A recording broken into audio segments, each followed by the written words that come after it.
O Iesu le ala I le ola e whaapau. Ione sumar whaafe upe ono. Ua whetala yatu Iesu ia te ia. O au nei le ala ma le upumoni ma le ola. E lea lotu lava se tasi tama. E ale ui mai ia tea. E tolu ni vaenga tāua o te whiatala noa tuai. E tusa ma le mana onga whaale nganga o le tangata o loo iai. Talu le anga sala le ulua I tangata. Mua, o Iesu o ia o le ala.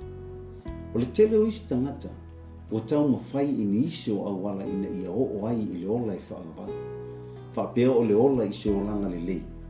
Po o le tele o ngā luenga e whaia I le ekalesia. E o ai I le ola e whaambau. O le ola e whaambau, o le maua ini ngā luenga le tangata e whai. A o le alofa tu noa o le atua I le whaatua tua I a Iesu Keriso. O Iesu lea ua whetalai manino, o ia o le ala.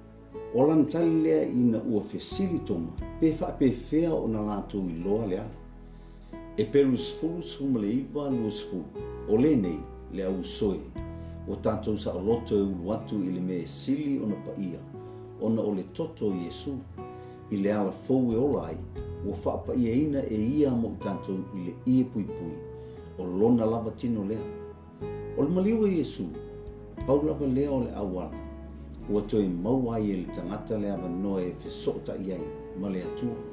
E peru iwa whalipu e walu, ua whaailoa mai e le anganga pa ia, e le I whaalia le ala I le me e sili ona pa ia, ina o tū pēa le mua I whale whetawha. I oe o le maasani lea a whai taulanga I whenga inga tuai, o le o sia o taulanga I manu I tausanga taitasi, mo le whaamangalo ina o anga sala tangata, a toa maan nga sala al whaitaulanga. A o Iesu, e whaatasi ona maliu ina ia maua e tangata uma le awa noa, ma le ala e tasi e tali tonu ai, ma whaatotu ai, ina ia toe maua le mawhitanga ma le atua. O Iesu, o le ala e toa tasi, o ia o le whaitotoa mo tangata uma I le ola e whaapapa. O ia ne whetalai Ioanes fulu whaipo iwa e fitu ma le iwa. Ona toi whetalai atu leo Iesu ia te ilato, e moni o te whai atu ia te auto. O au nei o le whaitotoa o mamoi, o au nei o le whaitotoa, a whai au I mai se tasi ia te e whaola ina ia, e alu atu maulu fafo e maua fo I ia, le me ai. Pa mai paura roma e 5 lua o ia foi ua tātou mau ai le taita inga I le nei alofa tūnoa, tātou te iai I le whaatua tu. O loo mita foi tātou ma le whaamoe moe I le manuia mai le atua. I oe wana o Iesu le taita inga, po o le ala I le ola e whaamau. E ta tau I so o stangata soifua o na tantonu, ma whaatua tua I a te ia ina ia maua e ia le ola e whaamau. A toa ma le mawhitanga whaiwhai pēa ma le atua. Lua, o Iesu o ia o le upumoni. Ina ua whaalia le alofa tu no o le atua I tangata. Na liu tino tangata a Iesu. Na ola whaatasi ni tangata. Ma tā lai le upumoni. Ioane mo mosu malwha, ua liu tino tangata le loko. Sa mau foi o ia ma I tātou. Na mātou mata mata I lona mamalu.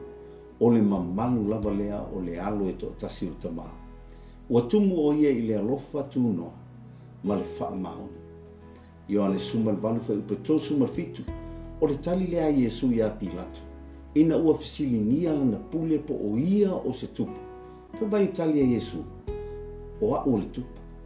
O le mea le nei na wha nauma ia, o le mea fo le nei na o sa wai I le lolang. Ina ia o moni mau I le upumoni. O I lātou umalava o I le upumoni. E whaalongo mai I lātou I leo leo. O le finangalo lava leo le atua. Ia ta lia e tangata lo na alo o ia o le ala. O ia o le upumoni. Ina ia whaasa o loto le tangata mai le polonga o le angasala. O lo o lai. Ioane valwha upa tosu malua. E iloa fo I o tau le mea monu. E tuu sa o loto fo I o tau e le upumoni. To tele o tau mawhai e whaafia le atua I ngā luenga, ma mea lātou te whaia mo le atua. Oni mea tā ua, ma le leilea, pe a whai wa e talia ina Iesu, o ia o le ala, o ia o le upumoni. Na ia whesuia ina o tātou o langa mai le polonga o le anga sala, i le saʻolotoga e ola ai mo le atua. A fai e ola le tagata i le pepelo, ngā oi mulilua faitaaga feitagaʻi ma le tele o galuega le tino, o loo feagai ai, e lē o mafai ona maua e ia se saʻolotoga mona. Seʻi vaganā, ua ia iloa Iesu o ia o le upu mona. Famai Iesu le Ioane 8:6 pe a tu saʻoloto outou e le atalii, ona saʻoloto faamaoni ai lea o outou. Tolu, o Iesu o ia o le ola. Ioane muamua fai upu e whā, sa ia te ia le ola fo'i o le malama lea o tangata. Ele i fina ngalo le atua ina ia oti le tangata na whaia i lona whaatusa. O le pongai lea o le au ina mai o lona alo o Iesu ina ia maliu mo le tongi o la ina o angasala le tangata. Ina ia toi maua le mawhitanga e whaavau a le tangata ma le atua. Ioane sultasi 2:5. O au nei o le toe tū ma le ola, o le whaatuatua mai ea te au, e ui lava ina oti, a e ola lava ia. I leo o mai o le angasala i lolan, ua oti ei tangata uma, ua le ngata ina oti le anganga, a ua oti fo'i maltini. Peitai o le maliu o Iesu, o le avanoa lea mo le toi whaola ina o tātou anganga, ina ua e whaatuatua ma tali tonu i lona maliu.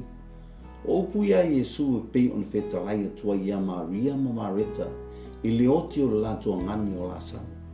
O le whaatuatua mai ea te au, e ui lava ina oti i le tinu, a e ola lava i le anganga. Roma 5:8 e pei on mālo le angasala e o i le oti e whaapea fo'i on mālo le alofa tunua, e le ami o tonu e o i le ola e whaapau o lo tātua wali o Iesu Keriso. Ma Iesu le Ioane 10:10 o le ngoi e le eise tasi mea na sau ai, na sau ina ia ngoi ma fasi ma whau matia. Ai ua o sau ina ia o tau maua le ola, ia o tau maua atili ai lana. O Iesu o ia lava o le ola. Pei lava o lana whetalainga i le tātou upu whamau, o au nei o le ala, o le upu moni ma le ola. E lea lotu lava se tasi tama, pe a le ui atu ia Iesu. Talia Iesu i lo loto, awa o ia o le ala, o ia o le upu moni ma le ola. O le sa watu i lava i le ola e whaavau. E lea i lava se isi ngoa i le laulangi po o laloifo le laulangi, e whaolaina ai i tātou. E lea i fo i se e ka le sia na te whaolaina i tātou. E whaolaina i tātou ina ua e talia Iesu i lou whaatuatua, o ia o le ala, o le upu moni, o ia o le ola.